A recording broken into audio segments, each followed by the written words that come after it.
Hey, what's up everybody? Video 44 coming at you with another video. Alright, just turned on the camera, don't know what I'm going to talk about.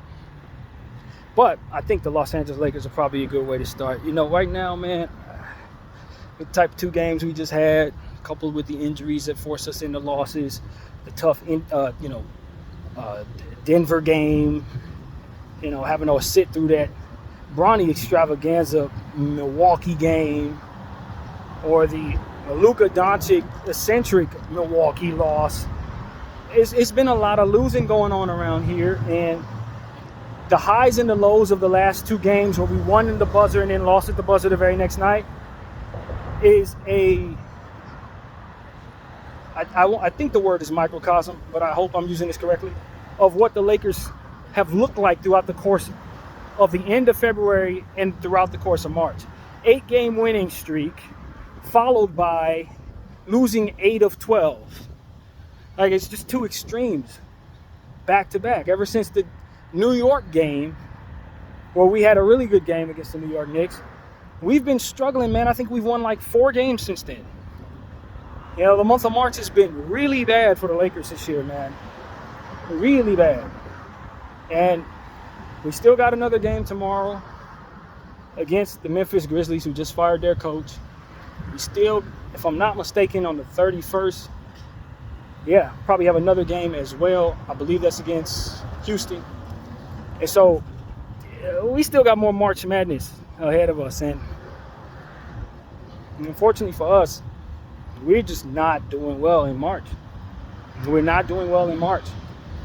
I want to tell everybody that there's still a lot of hope, because you still have LeBron James and Luka Doncic. I know a lot of us are kind of confused about how to view LeBron, because he won the game the night before, even though he shot poor as hell in the game-winning game. And then he threw the game away yesterday, where he looked like as unfocused as he maybe has looked since he lost against the Dallas Mavericks back when he was in year 6 or something like that in the finals. Like, that's how despondent he looked on that inbound yesterday.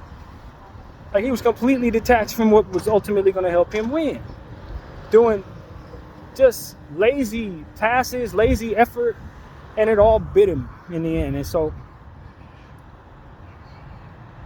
I thought the chemistry looked bad. We talked a lot about that at the end of really both games, but mostly at the end of the last night's Chicago matchup between him and Luka. Didn't look great.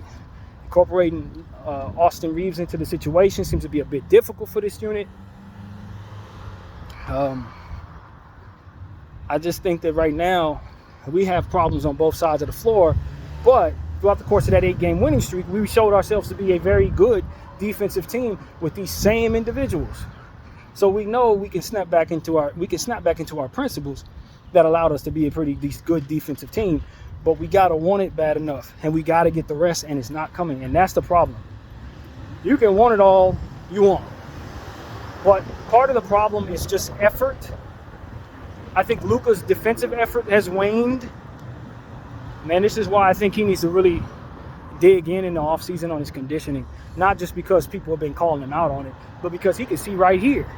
He can see right here that his effort on the defensive end has waned off the more games he's had to play throughout this schedule. And he may think, well, I can play basketball at a high level with this body. Yeah, but there's certain limitations that you have that you wouldn't have if you get in better shape. So the emphasis for him is to do so this offseason, not be satisfied with his body, man. Because as long as he's satisfied with his body, he's always going to come up short as he starts to get tired. He's always going to want to walk the ball up when it's time to push the pace, or push the ball up so that the pace can be kept while he's lagging behind, because his body ain't moving fast. This is what I know.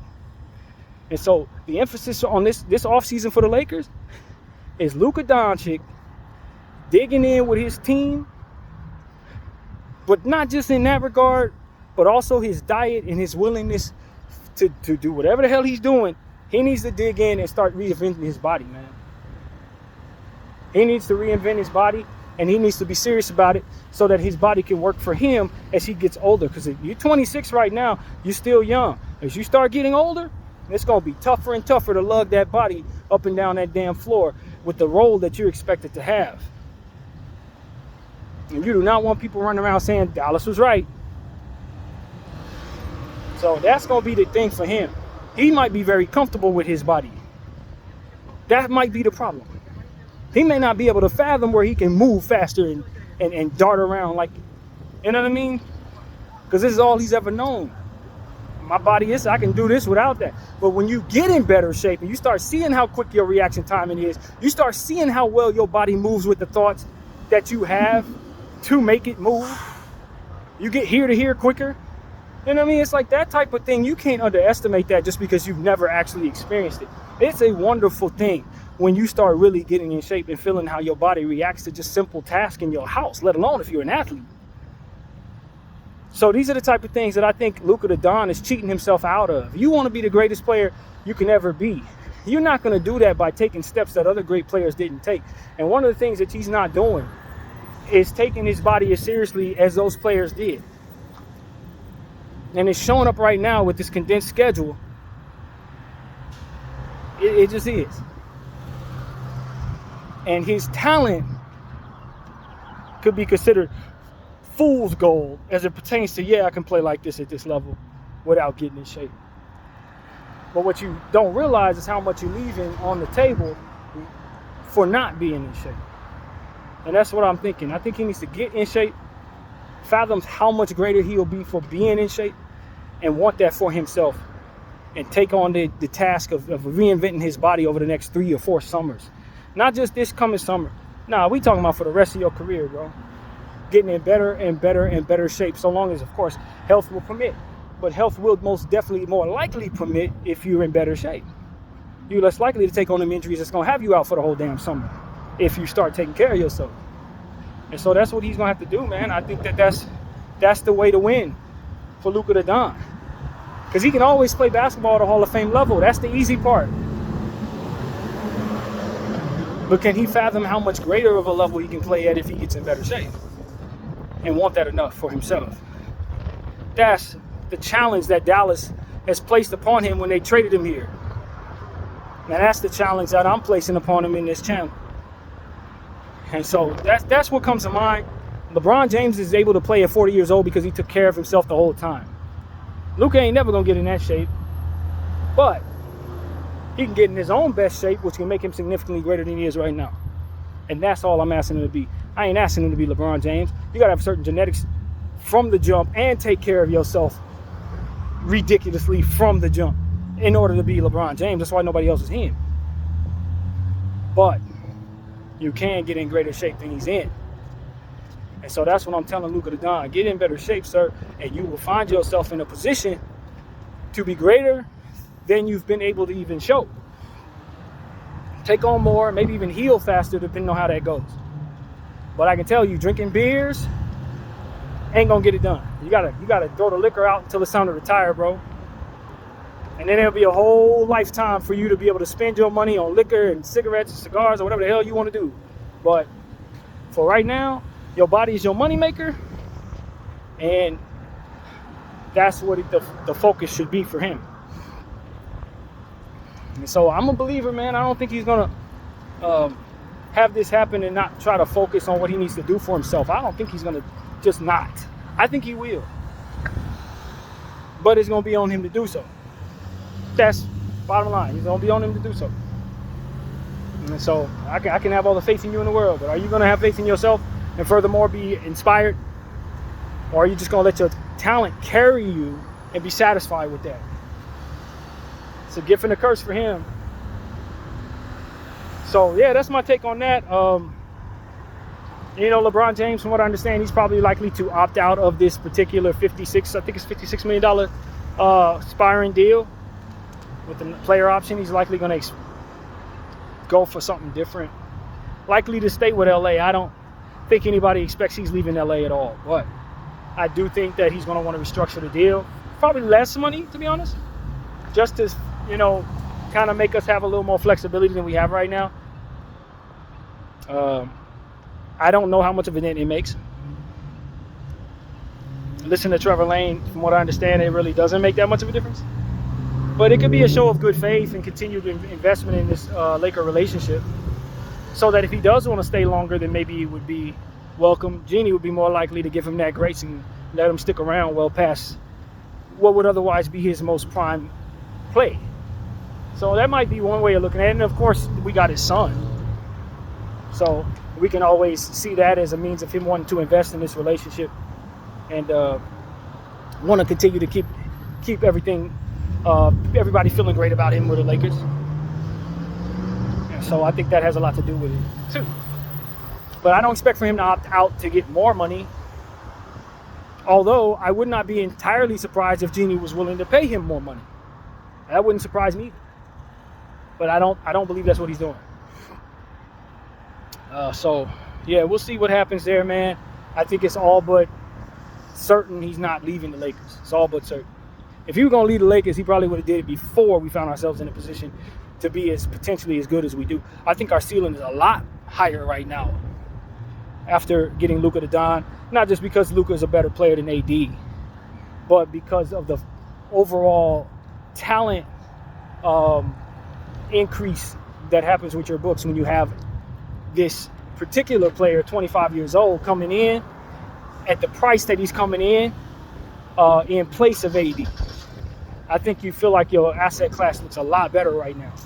And so that's what I'm saying. I just think that LeBron James sees this as a much healthier franchise going forward and should probably want himself and his son to continue to be a part of it. And so that's what I'm saying to you guys. So we'll see what happens there. I do wonder if the Lakers got another waiving in their back pocket. I know we've already talked about Cam Reddish being waived and us signing Jordan Crawford, for which I was totally, or Jordan Goodwin, right? Well, I keep calling that man Jordan Crawford. Jordan Goodwin. We signed him, finished up his deal, and make sure he's part of this team for this year and next year, which I'm completely on board with. I'm very pleased with that. I thought that was really the only option for that situation. Cam Reddish really helped us in some key areas, but ultimately was not playing in JJ's system at all. And so it was a waste of a roster spot in a circumstance where we really couldn't afford to have any more wasted roster spots. So in the spirit of just making sense, Cam Reddish made a lot of sense to waive to retain a guy that we're using regularly in Jordan Goodwin. And so that's what it is. But I think there may be another waiving in place. I do think the Lakers might want to waive not Jeremy Lin. Lin, what's his name? Alex Lin. I think it makes a lot of sense for the Lakers to maybe move on from him and try to retain either Koloko or Trey Jemison. And we haven't seen enough of either one of these guys to be really certain what we want to do. But if I had to pick one right now, I still think Koloko is probably the more valuable piece. I still think Koloko is likely more valuable in theory, off the strength of his name just being a bit more recognizable. He's a bit more plug and play. He's a defensive center, you know. But, and I'm going to tell you, but what I also think is that Trey Jemison might be better for our roster right now because he provides the overall bruiser that you're likely going to want when you're talking about going up against teams that have bigger, stronger players. Koloko is a nice defensive piece, but because he's very deficient on the offensive end, you can't increase his value so far above Jemison and what he brings to the table, even though he might be a more valuable piece. Because he does have some strong deficiencies. He doesn't catch lobs very well, which is essential if you're going to be playing with Luka to Don. Also, another thing to note is that Trey Jemison's two-way contract is on for another 2 years. Koloko's is actually expiring, so the interest in retaining Koloko so that he doesn't walk for nothing is likely more so than Trey Jemison, because you know you're going to have Trey Jemison next year too. If you don't do nothing with him, he's going to be back. So that may make it so that Trey Jemison is the one that's left on the two-way and that Koloko is brought back. But I do think that if we're going to utilize one of those two centers for this particular unit, Trey Jemison is the one that I would likely think is more productive for what it is we are right now. He sets hard screens. He's a big dude. He don't play games. Somebody play with us, he gonna knock him out type of dude. You need that going up against Rockets and Memphis and some of these teams with big dudes. You're gonna need that. But I just think from a contractual standpoint and a value standpoint, Koloko's probably the one that can net you a little more in the trade market. You're likely to be able to throw Koloko into a trade than trade Jemison and get something done. I ain't saying you're getting a whole lot for either one of them, but just which one's the more valuable in today's league? Today, I think it's Koloko. His name still rings some bells. But I think Jemison could easily raise his value, especially if he's utilized in the playoffs in the way that I think we likely would need him to. And so I don't think that has to be set in stone. I do think that the Los Angeles Lakers have to make a tough decision there. I don't think going forward with Alex Len is probably the greatest choice. I think he's the third of the three centers that I would rather have. If I had a choice, I'm choosing those two before him.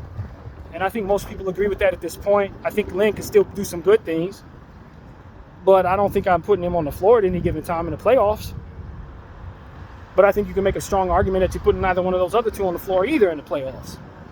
So I don't know what the Lakers want to do, you know. I know that player relationships are very important to Jeanie Buss and this franchise. And given the fact that Alex Len picked the Lakers over Indiana when he had a deal with Indiana, may influence this decision some. So these are all things to consider. But if you think JJ is going to need to use a center in the playoffs, my choice is Jemison. That's bottom line. My choice is Jemison. But I know it ain't that simple, and that's pretty much what we're here to talk about. So, yeah, that's what I have to say about that. But I think the most important thing for us was getting Jordan Goodwin on a regular rotation. JJ trusts him. JJ likes him. JJ utilizes him. He's probably our 8th most used player on the team right now. He's ahead of Dalton Knecht in the pecking order right now. So not having him would have been bad, really bad for just everything. And so I think that JJ's happy. I'm happy, and I'm glad Jordan Goodwin is with us. Hopefully I can continue to call him Goodwin and not revert back to Crawford for some reason. But yeah, man, this is what I'm thinking about. The game against Memphis tomorrow is pretty big. You know, both teams have the same record. I believe it's 44-29. I think that's where our records are. Both teams. And they fired their coach. We made a video about that earlier today. Nothing long, just about 8 minutes of me thinking what I think in regards to that firing. Encourage you guys to check it out if you care. But you know, I don't. After watching highlights on the Memphis Grizzlies, and of course we'll go over the numbers tomorrow to get a better understanding. But I don't particularly find myself fearful of the Memphis Grizzlies. This is going to sound crazy, but I think Chicago is actually a better basketball team than them today. They just are. So long as John Morant is out. He may not be out tomorrow, but he's been out for the last 5 games pretty much. I don't think he's played any of them games that I saw highlights in. But like when you look at the nitty-gritty of the Memphis Grizzlies, I think one of the problems that they're benefiting, or that is the detriment to what's going on with them, is some of the strength of their roster has just been dissipated by trades. You know, some of these role players that really made them a good team are gone. I think about a guy like Marcus Smart. I think about a guy like Jake LaRavia. Brandon Clark's down with injury. Those are players that, like, you could check in the game with the Memphis Grizzlies and they're going to keep the lead or get the lead, play good. You know, they weren't huge names necessarily, but you can count on them to really influence a lot of what goes right when the bench sits down, when the starters sit down. I don't necessarily feel as strongly about who they have. It's a weaker team right now. That's what I learned from looking at the highlights after making the trades. You just have more on the floor that isn't strong. If that makes any sense. You're relying upon multiple rookies in Zach Edey and Jalen Wells. And although they're very good rookies, they're still rooks. They're not crazy great rooks either. They're good, but like this isn't what you want if you're the Memphis Grizzlies. And then you got Luke Kennard on the floor a good portion of the time. He's good when he's hitting shots. He can do some nice things. I like how he moves sometimes, but he ain't Memphis Grizzly worthy. I think the Memphis Grizzlies made some mistakes with their roster. Allowing us to win the Dorian Finney-Smith battle in trade battle was a huge mistake for them. Because Dorian would be great for what it is that they are, so that they could have a player on the floor like that with some of these other people. But that you're missing that ingredient, and then you're going to let go of Marcus Smart. It's like, yo, you call yourself grit and grind, but I don't see a whole lot of grit and grind on the roster. And that's what I'm here to tell people. Triple J, still Triple J. Ja, 12 is still 12, but they got some real issues down there roster-wise. When you look at what they have on the floor at a given moment, you're like, yeah, we can run past them dudes. I like Scottie Pippen as much as the next guy. You know, our guy, the other guy that we have, Jay Huff is developing well. Those guys are developing well. But do they scare you? Santi Aldama has had some real nice fantasy relevance in the first half of the season. But it's kind of weaned off. He's not somebody that you're picking up anymore. Production isn't necessarily there. He can have a big game, but do you like, when you put him next to those two, are you concerned? I just think that the Grizzlies right now, they don't really have that great of a roster, if I'm being honest with you. And they're really relying upon their stars to play well, and their stars have been fighting back from injury. Triple J's coming back from the ankle. Ja Morant's been out basically for 2 years, more or less, back off and on. He ain't been on the floor for longer than 20 games. And then you look at Desmond Bane, he's just like overpaid.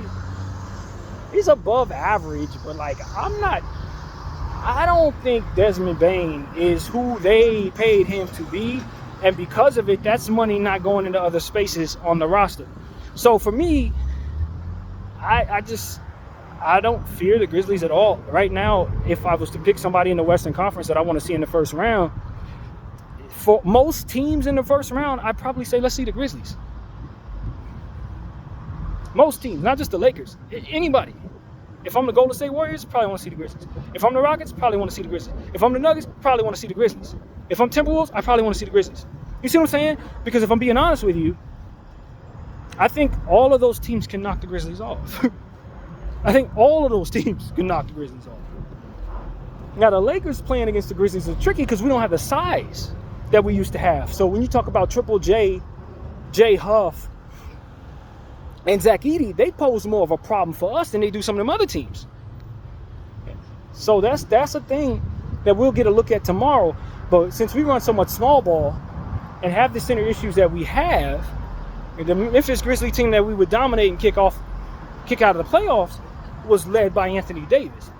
AD's in Dallas somewhere, so it's not the same dynamic that you expect to see when considering assessing the Lakers matchup versus the Memphis Grizzlies. And so I don't know if I'm as comfortable as a Laker fan picking them out of a lineup, because I just think they provide significant amount of size, easy buckets. That could be a little tricky. That could be a little tricky in my mind. That could be a little tricky. Somebody else may see it differently. Oh, pull the centers out, just dance on them and shoot over them. Maybe that's how it goes. But I'm a firm believer in offensive rebounding, easy buckets, and block shots. And I just feel like when you have small ball going up against stuff like that, if those shooters get hot, you probably find yourself in a worse position than a lot of them other teams. So that's what it comes down to. I just want to see what we look like tomorrow now that we're constructed differently. But a lot of the Lakers issues it's just defensive intensity principles that need to be worked out in practice, for which hasn't been had. We're a better team when we're getting regular practices and regular rest, because we have older guys, because we have Luka not in shape, because we have a rookie coach. You need practice. You need time to game plan. If you give JJ 3 days to game plan against somebody, you're going to put together something that can knock him off. If you give him 8 teams to look at in 10 nights, he can't. It handicaps what he's strong at, which is looking, studying, devising ways to destroy. You don't have time to do that. So the product is less. You know what I mean? And then some of the other elements of negativity starts to incorporate itself because of the losing, which is, I think, what the Lakers are also dealing with. Losing make people look at one another. Losing make people blame one another. Losing make people look at who can be blamed other than me type stuff. It's just, when really the reality and the crux of it is just the schedule has handicapped this team. And so I blame a lot of mental fatigue on some of that. Although some of the mistakes that we made have been inexcusable down the stretch of these games, I still think the reason is that guys have been tired. Guys coming back from injury, which also equates to them having tired bodies just the same. And, it's been a lot to deal with for us. So, just a segue away from the Memphis Grizzlies, I don't really feel that great about the Lakers because we're not going to be able to get that rest at all. That rest ain't coming. So you can keep on picking and plugging players as a means of supplementing the fact that you haven't been able to get the rest in the schedule, but it doesn't necessarily equate to you winning because now you're killing the continuity because people coming in and out of games. That's what we just learned. It equates to us still losing the same games. Now, maybe this is the lesser of two evils because you likely have more healthy bodies, but you're still losing these games. So that's really where we're at, man. I still think, if I'm not mistaken, the Lakers still have 2 back-to-backs ahead, which is absolutely insane. It's only like 10 games left. They still got 2 more back-to-backs. Most of those against good teams. Half of them games on the road. We just got to try to keep healthy bodies on the floor, lean into what's successful, and absorb what we have to absorb as it pertains to the seeding. I think acceptance is probably the most important thing than anything else. Acceptance, so that you don't fall apart in the presence of disappointment. I think acceptance is probably the most important thing for the Lakers right now. But you have the right mindset going into this situation. You can work from a space of balance. I don't know if the Lakers have been working from a space of balance over the last 2 games. I really don't, given the fact of the way these games have went and what caused some of the issues that made us be in these situations that we ultimately have gone through.